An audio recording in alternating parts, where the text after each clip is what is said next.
Radio Pakistan Khairpur scout जे आलमी ॾींहं जे मौक़े ते ख़ुसूसी रिपोर्ट पेश कजे थी। साईं अॼु 22 फरवरी आहे ऐं अॼु पूरी दुनिया में स्काउटिंग जो आलमी ॾींहुं मल्हायो पियो वञे। स्काउट जो बानी लॉर्ड बैडन पावल 22 फरवरी 1857 ते इंग्लैंड में ॼाओ। हुन 1907 में स्काउट तहरीक जो आगाज़ कयो। समन स्काउट मुआशरे जा उहे फ़र्द आहिनि जेके बिना लोभ ऐं लालच जे पंहिंजी क़ौम, मुल्क ऐं बेसहारा इंसाननि जी भलाई लाइ ॾींहुं राति गर्मी तोड़े सर्दी में ख़िदमत ख़ल्क़ में पेश रहनि था। स्काउटिंग जे साफ़ शफ़ाफ़ माहौल सां नौजवाननि जी बहितरीन तरबियत कई वञे थी।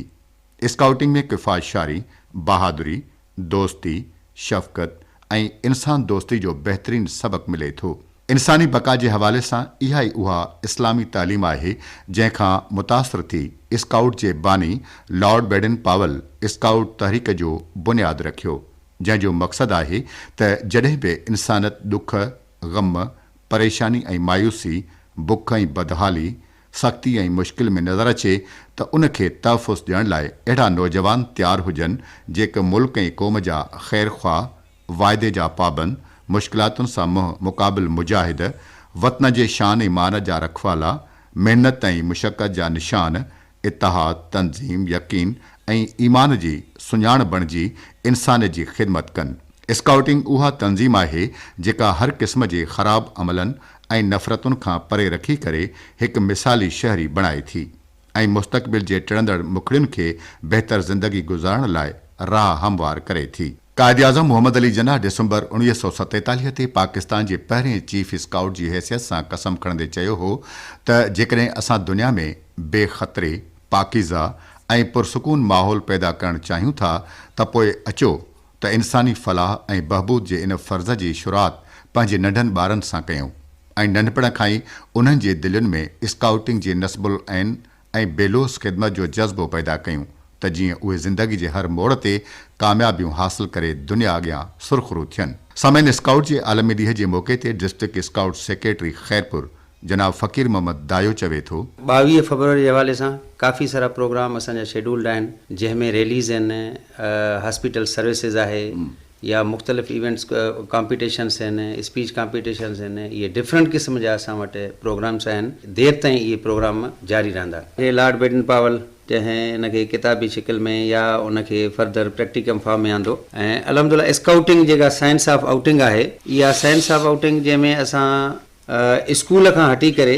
जीअं लॉर्ड बैडन पावल जो चवणु आहे त जेका 3 महीना क्लास में पढ़ाई खां हिकु हफ़्तो जेका ॿाहिरीं कैंपिंग आहे उहा वधीक इफेक्टिव आहे। ऐं नो डाउट त जेको प्रैक्टिकली ॿार करे ॾिसे थो, जंहिंमें हू ऑब्ज़र्वेशन्स करे थो, जंहिंमें साइंस ऑर्गन्स इस्तेमालु करे हिकिड़े कंहिं नतीजे ताईं पहुचे थो, जेको तजुर्बो करे थो, उहो उनखे रिज़ल्ट मिले थो ऐं उहो हिकिड़ो वधीक इफेक्टिव आहे। ऐं स्काउटिंग हूअं बि ॿार खे मुफ़ीद कारामद शहरी बणाइणो आहे, जंहिंमें हुनजी मुख़्तलिफ़ पैरामीटर्स खां जीअं हुनजी फिज़िकली आहे, मेंटली आहे, स्पिरिचुअली आहे ऐं उनखां बाद में सोशली आहे,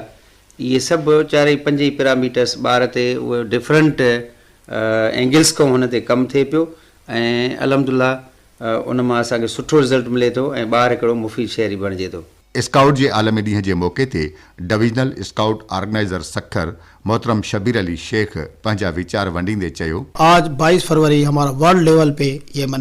आलमी दिन है मनाया जा रहा है, जिसमें मैं आपको ये गुजारिश करता चलूँ, मेरा ये पैगाम है पूरे दुनिया के लिए कि स्काउटिंग जो है वो सोशल सर्विसेज है, खिदमत जो है अलमुस्तक, जैसे आपने कहा कि हर वक्त तैयार तो हम खिदमत आम लोगों की खिदमत करते हैं जो तकलीफ में होते हैं। कोई खुदा न ख्वास्ता अगर बारिश के हवाले से कोई बिल्डिंग गिर जाए या कोई हादसा हो जाता है, ज़लज़ला आ जाए, तो उसमें हमारे स्काउट जो है बढ़ चढ़ कर हिस्सा लेते हैं, उनकी खिदमत करते हैं, रेस्क्यू करते हैं उनकी। तो आज मैं तमाम लोगों को ये गुजारिश करता हूँ कि ज़्यादा से ज़्यादा स्काउटिंग ज्वाइन करें, स्काउटिंग में आएँ और इंशाल्लाह पूरे आवाम का आप खिदमत का मौका आपको मिलेगा। स्काउट्स जो छोटे बच्चे होते हैं, शाहीन जैसे कहते हैं, जो प्राइमरी स्कूल्स में होते हैं, हम उनको सिर्फ खिदमत का मौका, जैसे पानी पिलाना, अगर कहीं ज़रूरत हो फर्स्ट एड की चीज़ पहुँचाना, जो ज़रूरत की चीज़ें वो उनके। उसके बाद बॉय सेक्शन होता है हमारा, जो हमारी फर्स्ट एड करते हैं, जो इलाज करते हैं, उनको एम्बुलेंस के ज़रिए वो हॉस्पिटल से लेके जाते हैं और उनको जो अगर आग है या कोई ज़लज़ला है कहीं, उस बिल्डिंगों से उन मुश्किल जो हालात होते हैं उनसे निकाल कर बाहर लाना, उनको सर्व करना, कि वो अपनी लाइफ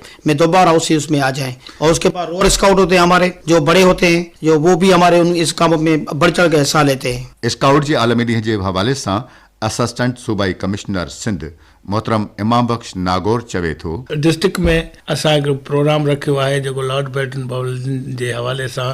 स्पीच कॉन्टेक्ट रखी आहे। उन सां गॾोगॾु असां हिकिड़ी सिंपल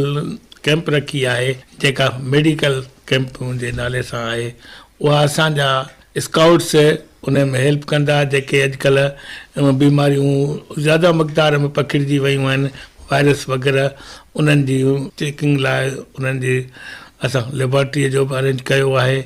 इन सां गॾोगॾु असां हिकिड़ी स्काउट जी रैली कढींदासीं जेका असांजे ज़िले नौशेरे फिरोज़ हेडक्वार्टर खां वठी वेंदे असां आख़िरी दंग नौशेरे जे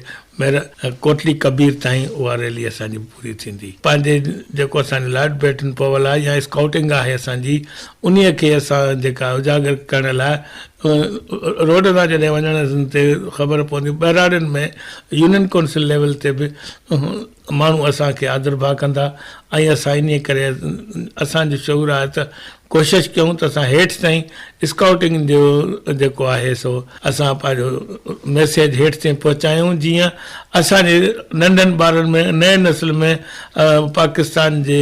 वफ़ादारीअ जी बि ख़बर पवे ऐं तंहिंखां सवाइ असांखे वधीक नॉलेज मिले त जीअं असांजा ॿार हिकिड़ा सचा पाकिस्तानी शहरी बने। स्काउट जे आलमी ॾींहं जे मौक़े ते ख़ुसूसी रिपोर्ट अवां ॿुधी। रावी अली बख्श मरी, रिकॉर्डिंग इंजीनियर सैयद बशारत हुसैन, प्रोड्यूसर मीर मला, पेशकश रेडियो पाकिस्तान खैरपुर।